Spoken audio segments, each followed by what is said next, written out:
So we focus a lot on NPK in our nutrition, but there's also a lot of other elements that are essentially important for a crop to grow. In fact, there are 16 essential elements for a wheat crop to grow. And all of these are just as important. They may be needed in different quantities, but any of these are lacking, they're going to be your limiting factor to yield.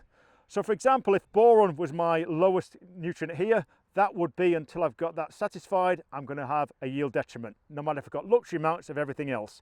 So we really need to make sure we complete all of this jigsaw.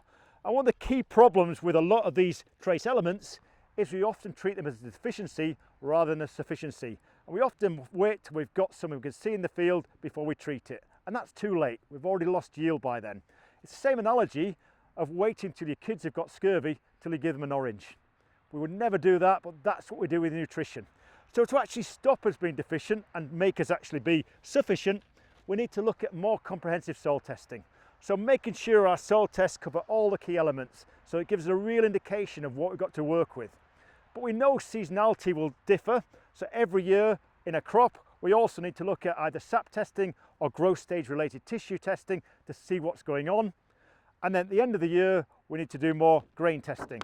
And grain testing is a really good indication because it doesn't lie. It tells you exactly what you've taken off the field.